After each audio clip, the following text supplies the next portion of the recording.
नमस्कार। प्रतिदिन अखबार संपादकीय ऑडियो में आपका स्वागत है। पर्यावरण संरक्षण के लिए लोग भी संजीदगी दिखाएं। दैनिक भास्कर।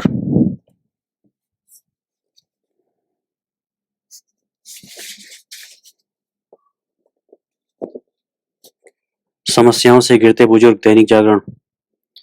राजनीतिक शक्ति के दुरुपयोग का सवाल। डंपिंग यार्ड बनते समुद्र तल। राष्ट्रीय सहारा। अभिव्यक्ति को बल। हिंदुस्तान। तमिल राजनीति और एक वीरान टापू। अब आर्टिकल विस्तार से। पर्यावरण संरक्षण के लिए लोग भी संजीदगी दिखाएं। दैनिक भास्कर। सुप्रीम कोर्ट ने जलवायु परिवर्तन के दुष्प्रभावों के खिलाफ अधिकार को मौलिक अधिकारों में वर्णित समानता और जीने के अधिकार अनुच्छेद 14 और 21 में शामिल मानने का फैसला देकर सरकार को इसके लिए हर संभव प्रयास करने को कहा है। कोर्ट ने कहा है कि संकट देखते हुए देश को तत्काल एनर्जी मिक्स में सौर ऊर्जा की ओर तेजी से बढ़ना होगा। इसके पहले इसी कोर्ट ने जीने के अधिकार में सम्मान से जीने के अधिकार को शामिल किया था, लेकिन पहली बार इस कोर्ट ने ऐसे संकट पर अपना फैसला दिया है।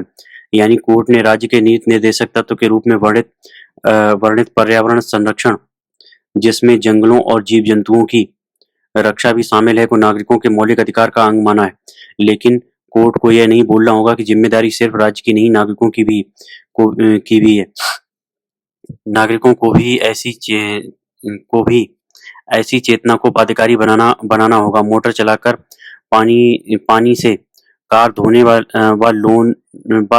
लॉन सींचने वाले, बेवजह दफ्तरों बंगलों में एसी चलाने वाले, पानी जैसे खत्म होने वाले स्रोत को अवैज्ञानिक तरीके से खेतों में बहाने वाले,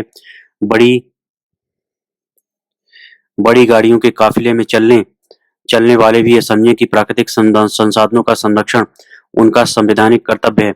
दुनिया में बिजली खपत में 10% और ग्रीन हाउस गैस उत्सर्जन में 4% योगदान वातानुकूलन का रहता है। क्या अपने बच्चों के भविष्य को सुरक्षित करने के लिए संपन्न वर्ग इस बात की शपथ लेगा कि वह यथासंभव विलासिता के जीवन से बचकर ऊर्जा खपत को कम करेगा।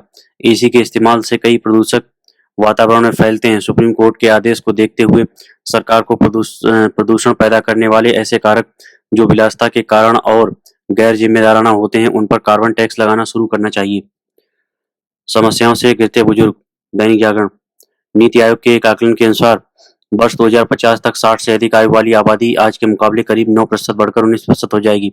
सबसे अधिक आबादी वाले देश में यह जनसंख्या अच्छी खासी होगी। चूंकि भारत में सामाजिक सुरक्षा की कोई ठोस योजनाएं नहीं है, इसलिए बुजुर्गों की समस्याएं बढ़ रही हैं। बहुत कम वरिष्ठ नागरिक ऐसे हैं जिन्हें गुजारे लायक पेंशन मिलती है। यह पेंशन भी सरकारी सेवाएं देने वाले बुजुर्गों को मिलती है। निजी क्षेत्र में काम करने वाले बुजुर्गों को पेंशन या तो नहीं मिलती है या फिर वह इतनी कम होती है कि उसका कोई मतलब नहीं है। वास्तव में वह ऊंट के मुंह में जीरा बराबर भी नहीं होती है। इससे संतुष्ट नहीं हुआ जा सकता कि राज्य सरकारें कमजोर आर्थिक स्थिति वाले बुजुर्गों को प्रतिमाह कुछ पैसा देती हैं, क्योंकि वह बहुत ही कम है। अपने देश में एकल परिवारों की बढ़ती संख्या के चलते अब बुजुर्गों की पहले जैसी देखभाल नहीं हो पाती है। बुजुर्ग केवल एकाकीपन का ही सामना नहीं करते बल्कि आर्थिक तंगी से भी जूझते हैं। कम से कम वे तो अवश्य ही जूझते हैं जिन्होंने असंगठित क्षेत्र में काम किया होता है। बुढ़ापे में उनके पास आय का कोई जरिया नहीं होता है। वरिष्ठ नागरिकों को स्वास्थ्यगत समस्याओं से भी कहीं अधिक दो चार होना पड़ता है, लेकिन अधिकांश के पास स्वास्थ्य बीमा नहीं होता है, या कहें कि उनके पास स्वास्थ्य बीमा लेने की सामर्थ्य ही नहीं होती है। ऐसे में यह समय की मांग है कि प्रधानमंत्री जन आरोग्य योजना के दायरे में पूरी बुजुर्ग आबादी को शामिल किया जाए। जो बुजुर्ग अपनी बचत से होने वाली आय पर निर्भर हैं, ब्याज दरों में उतार चढ़ाव के चलते उनकी आय प्रभावित होती है और कभी कभी तो वह उनके जीवन यापन के लिए अपर्याप्त हो जाती है। नीति आयोग ने बुजुर्गों की जमा रकम पर ब्याज दर की तर्कसंगत सीमा तय करने और रिवर्स मॉर्गेज के नियमों में बदलाव करने के साथ सीनियर केयर होम्स बढ़ाने के जो सुझाव दिए हैं, उन पर प्राथमिकता के आधार पर ध्यान देना चाहिए। यह ठीक नहीं है कि नीति आयोग ने यह पाया कि हाउसिंग सोसाइटी वरिष्ठ नागरिकों को ध्यान में रखकर नहीं बनाई जाती। अपने देश में जिस अनुपात में वरिष्ठ नागरिकों की आबादी बढ़ रही है, उस अनुपात में वृद्धावस्था आश्रम और सीनियर सिटीजन केयर होम नहीं बन रहे। बुजुर्गों की चिंता सरकारों के साथ समाज को भी करनी होगी, क्योंकि नीति आयोग के अनुसार 19% बुजुर्ग या तो तलाकशुदा हैं या फिर उनके घर वालों ने उन्हें अलग कर दिया है। राजनीतिक शक्ति के दुरुपयोग का सवाल। अश्विनी कुमार, लेखक, वरिष्ठ अधिवक्ता एवं पूर्व केंद्रीय मंत्री हैं।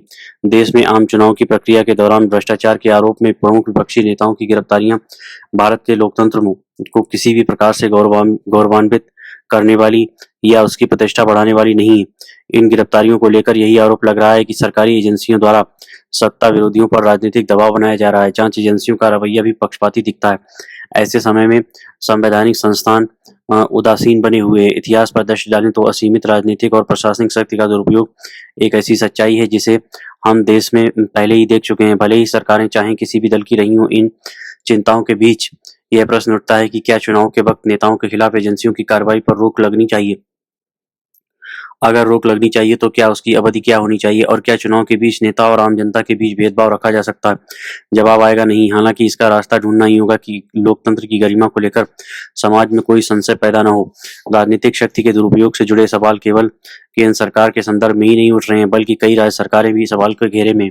यह कहा जा सकता है कि भ्रष्टाचार के आरोपों के संदर्भ में तभी किसी निष्कर्ष पर पहुंचा जाना चाहिए जब जांच पूरी हो जाए और अदालतें अपना फैसला सुना दें। इस लिहाज से वर्तमान में केंद्रीय एजेंसियां जो कार्रवाई कर रही हैं उस पर कोई राय व्यक्त करने से पहले जांच पूरी होने का इंतजार किया जाना चाहिए। इसकी भी अनदेखी नहीं की जानी चाहिए कि पहले जब विपक्षी दलों की ओर से प्रशासनिक तंत्र के दुरुपयोग के आरोप लगते थे तब वे इतने तीखे नहीं होते थे। अब इस समय ईडी और उसके दायरे में आने वाले पीएमएलए जैसे कानून की बहुत चर्चा है। पीएमएलए के संदर्भ में सभी इस तथ्य से अवगत हैं कि यह एक कठोर कानून है और इसका इस्तेमाल सोच विचार कर किया जाना चाहिए। समस्या यह है कि इस कठोर कानून के तहत बिना आरोप सिद्ध हुए आरोपितों को लंबे समय तक जेल में रखे जाने के मामले सामने आ रहे हैं। यह लोकतंत्र और संविधान प्रदत्त स्वतंत्रता के सिद्धांत के अनुकूल नहीं है। यह सही है कि कानून की नज़र में सभी समान हैं और राजनेताओं से उच्च आदर्शों की अपेक्षा की जाती है। इन अपेक्षा को पूरा करने के लिए राजनीतिक वर्ग को इसका ध्यान रखना चाहिए कि देश में ऐसी कोई धारणा नहीं बननी चाहिए कि प्रमुख विपक्षी नेताओं पर जो आरोप लगाए गए हैं वे राजनीति से प्रेरित हैं। वैसे भी इसकी अनदेखी नहीं की जा सकती कि अपने देश में न्यायिक प्रक्रिया अत्यंत लंबी और बेहद थका देने वाली होती है। इसके चलते किसी के लिए भी खुद को दोषमुक्त साबित कर पाना आसान नहीं होता है। अमेरिका के प्रसिद्ध वकील एफली वेली ने अपनी किताब द डिफेंस नेवर रेस्ट में लिखा है कि कानूनी प्रक्रिया की चक्की में जब पिसाई होती है तो अभियुक्त की बेगुनाही अप्रासंगिक ही हो जाती है। इस सच्चाई को सुप्रीम कोर्ट ने भी अपने एक निर्णय गंगाबाई बनाम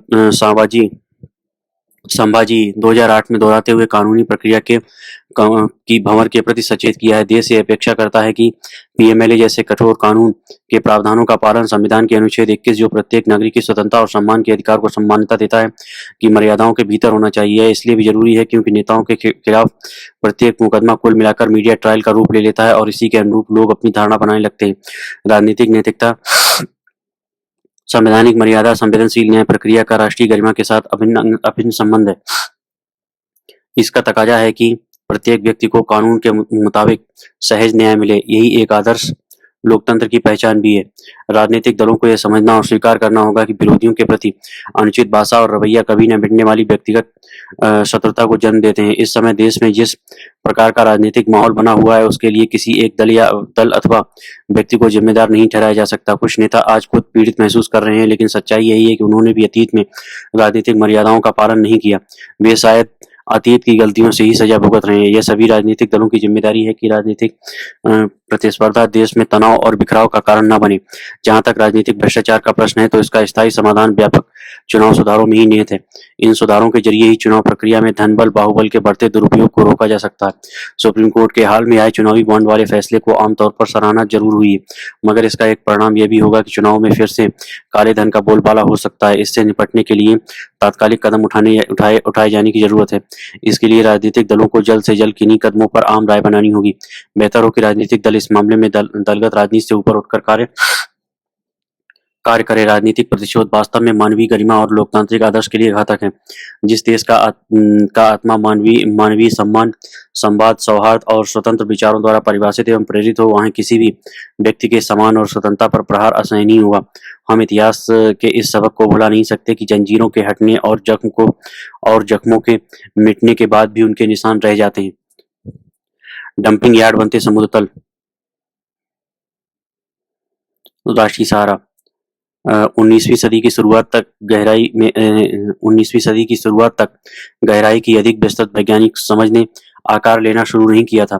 जैसे-जैसे यूरोपीय और अमेरिकियों की वाणिज्यिक और क्षेत्रीय आकांक्षाएं दुनिया भर में विस्तारित हुई, महासागर के बारे में अधिक सटीक और अधिक विस्तृत ज्ञान की आवश्यकता भी बढ़ी। लेकिन जल्द ही विकास की अंधाधुंध दौड़ में समुद्र की इन गहराइयों का बेजा इस्तेमाल शुरू हो गया। समुद्र की गहराई का उपयोग बड़ी मात्रा में परमाणु सामग्री के लिए अंतिम विश्राम स्थल के रूप में भी किया गया। पहले और दूसरे विश्व युद्ध के बाद के वर्षों में समुद्री पहले और दूसरे विश्व युद्ध के बाद के वर्षों में ब्रिटिश, अमेरिकी, सोवियत, ऑस्ट्रेलियाई और कनाडाई सरकारों ने सैकड़ों हजारों टन अप्रचलित रासायनिक हथियारों को दुनिया भर के पानी की गहराई में या तो ड्रमों में या टुकड़ों में भेज दिया। हालांकि सार्वजनिक आक्रोश के कारण इस प्रथा को 1972 में समाप्त कर दिया गया था। वर्ष 2019 के एक अध्ययन में आर्कटिक महासागर के तल पर कम से कम 18,000 रेडियोधर्मी वस्तुएं बिखरी हुई पाई गईं। उनमें से कई को सोवियत संघ द्वारा वहां फेंक दिया गया था। जब ये वस्तुएं अपनी जहरीली विरासत को पानी में छोड़ना शुरू कर देंगी तब क्या होगा? कई पर्यावरणविदों ने इस स्थिति को समुद्री तल पर धीमी गति से चल रहा चेरनोबिल कहा है। हालांकि सोवियत संघ ने किसी भी अन्य देश की तुलना में समुद्र तल पर अधिक परमाणु कचरा फेंका था, लेकिन वह निश्चित रूप से अकेला नहीं था। 1948 और 1982 के बीच ब्रिटिश सरकार ने लगभग 70,000 टन परमाणु कचरा समुद्र की गहराई में फेंक दिया। भले ही कम मात्रा में ही सही, अमेरिका, स्विट्जरलैंड, जापान और नीदरलैंड ऐसे कुछ देश हैं जिन्होंने रेडियोधर्मी सामग्री के निपटान के लिए समुद्र का उपयोग किया है। 2019 में चीनी वैज्ञानिकों ने मरियाना ट्रेंच के तल पर रहने वाले उभयचरों के शरीर में 1940 और 1950 के दशक में परमाणु बमों के विस्फोट से उपजे रेडियोधर्मी कार्बन 14 की खोज की। अब जबकि अंतर्राष्ट्रीय संधियां समुद्र में रेडियोधर्मी सामग्री के डंपिंग पर रोक लगाती हैं, ब्रिटिश सरकार कुम्ब्रिया के समुद्र तल के नीचे 100 टन से अधिक प्लूटोनियम सहित 7,50,000 क्यूबिक मीटर परमाणु कचरे के निपटान की योजना तलाश रही है। 1946 से 1993 तक 13 देशों ने मुख्य रूप से चिकित्सा अनुसंधान और परमाणु उद्योग से निकले लगभग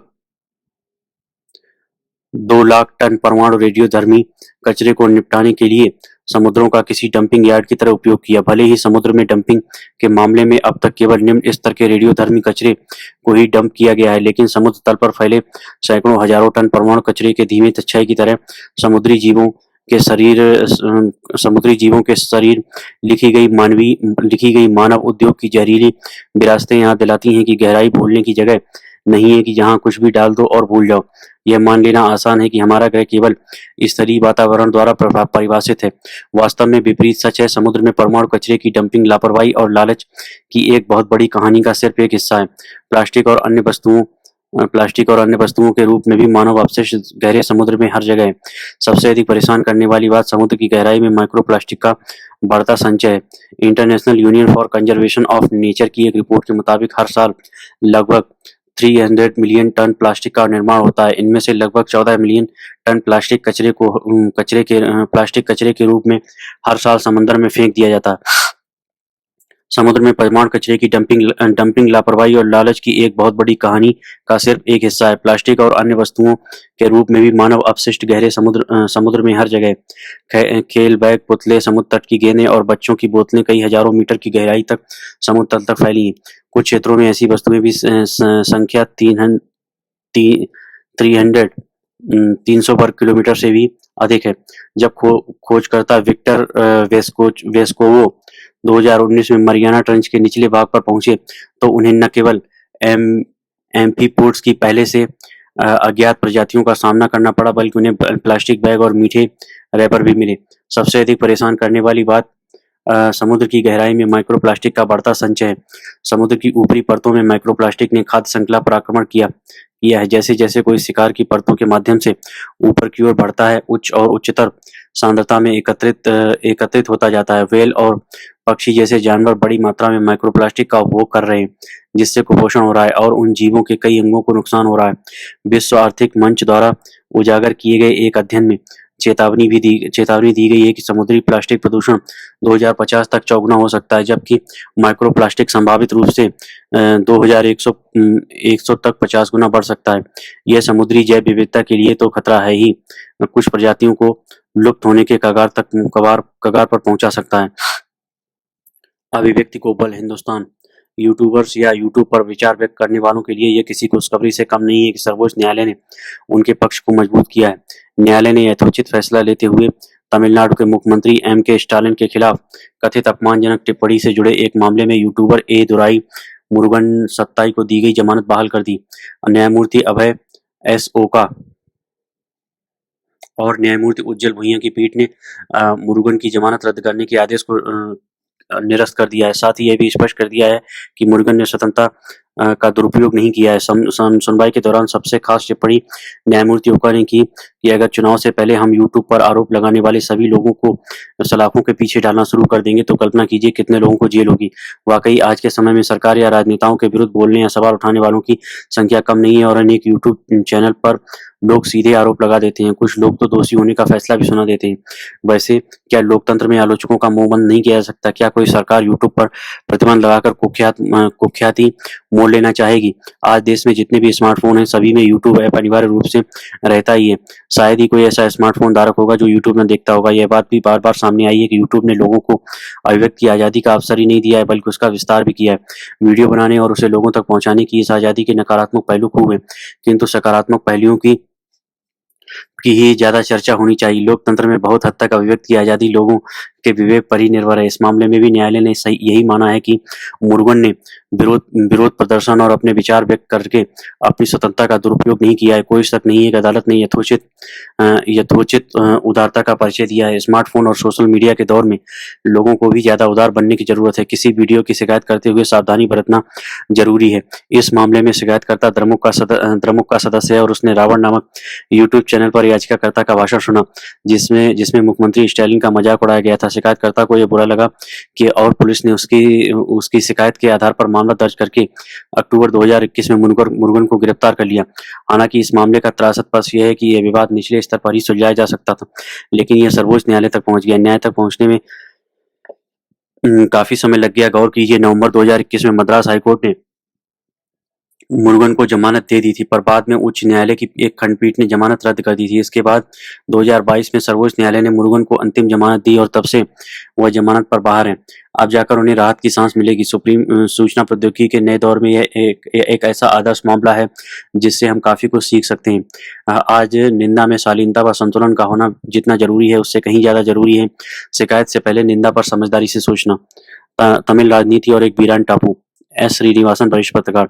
राष्ट्रीय राजधानी दिल्ली के एक प्रमुख अखबार ने अपने 31 मार्च के संस्करण में बताया कि पूर्व प्रधानमंत्री इंदिरा गांधी द्वारा सन 1974 में कच्चा टिपू नामक द्वीप श्रीलंका को सौंपने का मसला लोकसभा चुनाव में तमिलनाडु में एक बड़ा मुद्दा बन सकता है। तमिलनाडु के भाजपा अध्यक्ष के अन्नामलाई से मिले दस्तावेज के आधार पर तैयार रिपोर्ट कहती है कि भारत ने श्रीलंका की हठधर्मिता को स्वीकार कर लिया है और वर्षों तक दावा जताने के बाद कच्चा टिपू श्रीलंका के हवाले कर दिया। इसके बाद प्रधानमंत्री नरेंद्र मोदी की तरफ से 2 ट्वीट किए गए। पहले में कांग्रेस पर हमला बोला गया और कहा गया, नए तथ्यों से पता चलता है कांग्रेस ने कितनी बेरहमी से कच्चा टिपू श्रीलंका को दे दिया। ट्वीट में आगे लिखा गया है कि कांग्रेस पर कभी भरोसा नहीं किया जा सकता क्योंकि वह भारत की एकता और अखंडता को कमजोर करती रही है। दूसरे ट्वीट में द्रमुक सरकार को घेरा गया और कहा गया कि इसने द्रमुक के दोहरे मानदंडों को बेपर्दा किया है।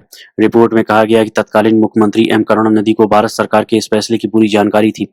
विदेश मंत्री एस जयशंकर ने भी कहा कि तमिलनाडु के लोगों को तत्कालीन दोनों सरकारों ने गुमराह किया। उन्होंने पत्रकारों को यह मामला समझाने के लिए प्रेस कॉन्फ्रेंस भी की। जाहिर है राष्ट्रीय समाचारों में यह मुद्दा जल्द ही सुर्खियों में आ गया। हालांकि तमिलनाडु के समाचार चैनलों ने इस खबर को संतुलित बनाने के लिए राज्य के कांग्रेस व द्रमुक नेताओं की प्रतिक्रिया भी दिखाई। भाजपा नेता इस बात को लेकर भी मुखर थे कि कैसे तमिलनाडु के गरीब मछुआरों के हितों से समझौता किया गया। जाहिर है इस मुद्दे को हवा देने का मूल कारण तमिलनाडु के मतदाताओं, खासकर तटीय इलाकों में रहने वाले मछुआरों को अपनी ओर आकर्षित करना है। कच्चा टिपू अतीत में तमिलनाडु में एक भावनात्मक मुद्दा रहा है। रामेश्वरम के मछुआरों ने द्वीप के पास मछली पकड़ने संबंधी अधिकार और अपने जाल सुखाने व नावों की मरम्मत की सुविधा की मांग की थी।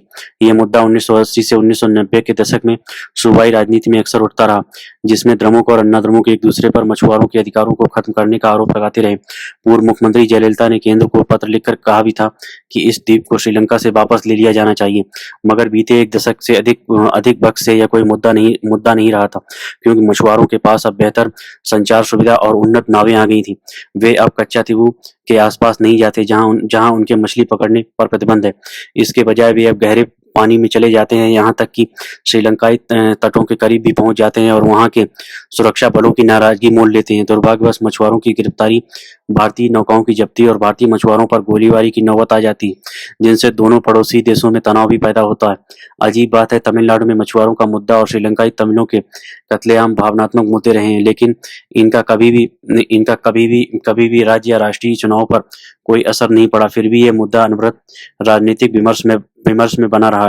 वास्तव में जो दल सिर्फ श्रीलंकाई मसले या मछुआरों के मुद्दे पर अपना जोर लगाते हैं, वे लोगों में अपनी जगह बनाने में विफल ही साबित हुए हैं।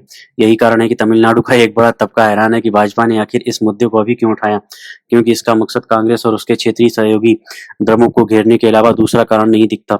भाजपा यही बताने का प्रयास कर रही है कि विपक्षी गठबंधन किस तरह से देश के राष्ट्रीय हितों से समझौता कर चुका है। भाजपा की नज़र कन्याकुमारी, थूथुकुडी, नागरकोइल व रामनाथपुरम जैसे तटीय क्षेत्रों की लोकसभा सीटों पर है, जहां उसे लगता है कि मछुआरों का मुद्दा प्रभावी साबित होगा। अगर इस मामले पर नजर डालें तो करीब 1.9 वर्ग किलोमीटर का यह द्वीप भारत और सीलोन के बीच ब्रिटिश कब्जे से मुक्त होने से बहुत पहले विवादित था। चूंकि ब्रिटिश हुकूमत इस मसले का हल नहीं निकाल सकी, इसलिए उसने दोनों पक्षों के मछुआरों को द्वीप पर जाने की अनुमति दे दी। इसलिए कच्चातीबू कभी भी भारत का हिस्सा नहीं था। आज़ादी के बाद जब यह मुद्दा फिर से उठा तो 1974 में लंबी चर्चा के बाद भारत और श्रीलंका के बीच अंतर्राष्ट्रीय समुद्री सीमा खींच दी गई और भारत ने इस द्वीप पर अपना दावा छोड़ दिया। इसमें दोनों पक्षों द्वारा वहां मछली पकड़ने का समझौता हुआ। साल 1976 में दोनों देशों के बीच विशेष आर्थिक क्षेत्र बना, जिसकी वजह से भारत ने मछली पकड़ने का अपना अधिकार वापस ले लिया। वास्तव में भारत ने कन्याकुमारी की ओर से वार्ड्स बैंक के लिए सौदेबाजी की। चूंकि श्रीलंका को कच्चातीबू मिल गया है, इसलिए उसने इस पर कोई दावा नहीं किया। नतीजतन भारत को समुद्र में अपेक्षाकृत बड़ा हिस्सा मिला, जो विविधता के मामले में समृद्ध है और यहाँ मछली भी खूब है। कुछ पर्यवेक्षक तो इसके लिए इंदिरा गांधी की सराहना करते हैं, क्योंकि यह इलाका तेल व खनिज संसाधनों से भी समृद्ध है। चूंकि कच्चातीबू द्रमुक और अन्ना द्रमुक दोनों के लिए विवादास्पद है, इसलिए वे दोनों दल एक दूसरे पर आरोप उछालकर और केंद्र को भी घेरे में लेकर तटीय इलाकों के मतदाताओं को लुभाना चाहते हैं। अभी यही सब हो रहा है। वाइस बैंक कोई द्वीप नहीं है, बल्कि इकोसिस्टम के लिए एक सामान्य शब्द है। दुनिया में ऐसे 20 बैंक हैं, 20 वार्ड्स बैंक हैं। भारत सरकार ने हाल ही में यहाँ तेल की खोज की प्रक्रिया शुरू करने का प्रयास किया था, लेकिन मछुआरों के विरोध के कारण उसे स्थगित कर दिया गया, क्योंकि उनको डर है कि इससे यहाँ के पारिस्थितिकी तंत्र को नुकसान पहुंच सकता है। बेशक इस पूरे मसले में कोई कांग्रेस पर शक कर सकता है या इंदिरा गांधी को विवादों में घसीट सकता है, लेकिन यह नहीं भूलना चाहिए कि वह इंदिरा गांधी ही थी जिन्होंने बांग्लादेश को आजाद कराया और सिक्किम का विलय भारत में कराया था। धन्यवाद।